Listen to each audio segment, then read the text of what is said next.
Your friend, they just won $1 million. Wow. They are a millionaire. They're the first one in their family. You could either hate on that person or you could congratulate them and just be like, oh my gosh, that was so lucky of you. What are you going to do with it? Ask them all these questions, be supportive. But for the most part, I think people will tend to hate on other people for their successes. At least in our generation, it's kind of like survival of the fittest. Who can one up another? Who can have the ego?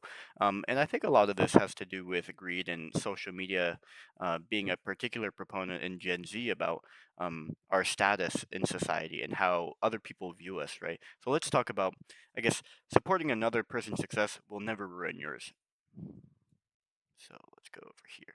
So the first thing that I think is a big proponent um, in human nature about why people tend to hate on other people when they succeed is greed, right? And and greed will define it as a tendency to acquire more than one needs or deserves. And what do you mean by that? If I didn't win the lottery in the first place, how can I want to acquire it in the first place? Well, you have the tendency or need to want to get something that isn't yours only because it isn't yours, not because you want the $1 million. I mean, you might want the $1 million, right? That would be pretty good, but only because you want to take it away from that person. So that's like the tendency that I'm describing here. And because success is not a limited resource, right? Anybody can be quote unquote successful depending on what they define it as. Somebody else succeeding does not necessarily mean you are losing. And I think that's like the big point of this. If somebody else takes a piece of the pie, there's still going to be some pie left for everyone, right? Because it's not a limited resource. But another component, and I also want to mention, like I was reading up about it, like greed in general, like in the Roman Empire, right? There's a bunch of wealth among the elite people, but that created societal collapse because there was a discrepancy and there was like a big imbalance between the rich and the poor, right? And so rebellions and wars and stuff like that. But just to show you that throughout society, greed is very, very present. Now, another component of this is a sense of feeling inferior and your need to want to sabotage them because you are not in their position, right? And so that inferiority is envy, right? You envy this person for being successful. Why can't I be in that position, sort of thing? And so we're kind of tying it all back into like the seven deadly sins, right? So greed, envy, all these sort of things.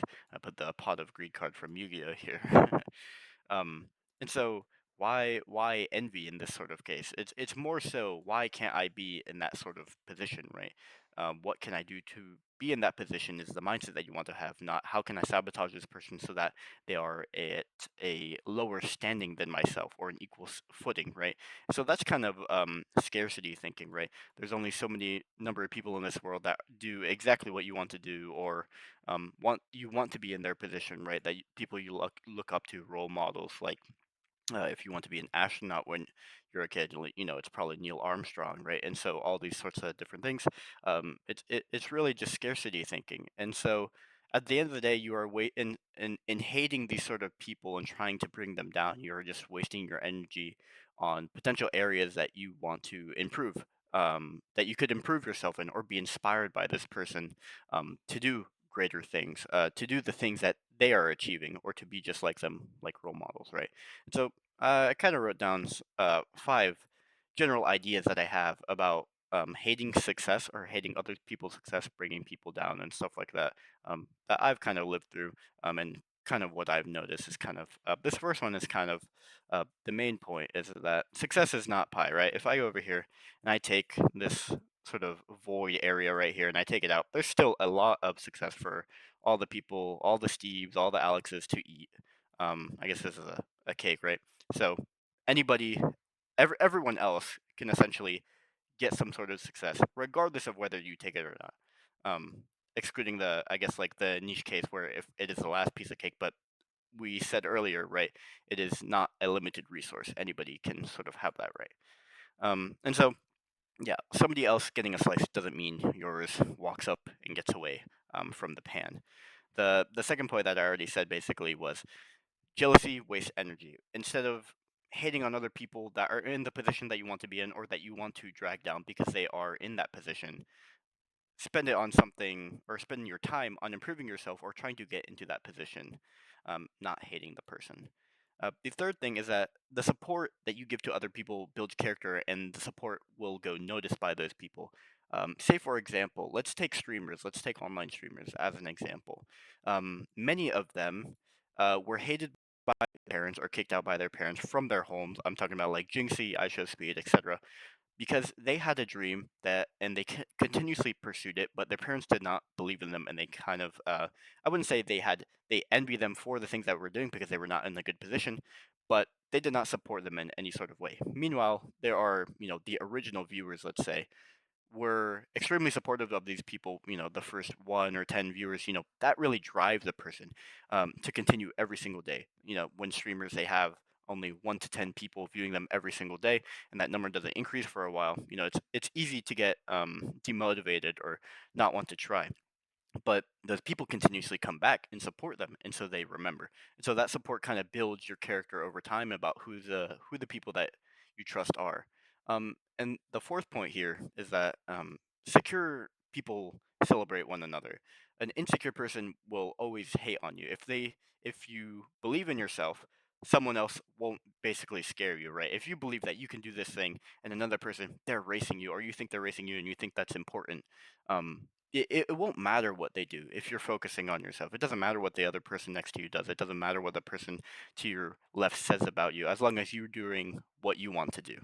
And so that's the fourth point. And the fifth one is kind of a combination of everything, but um, I think always collaboration will outbeat your other competitors or your haters, right? A collective group of people that are hating on you.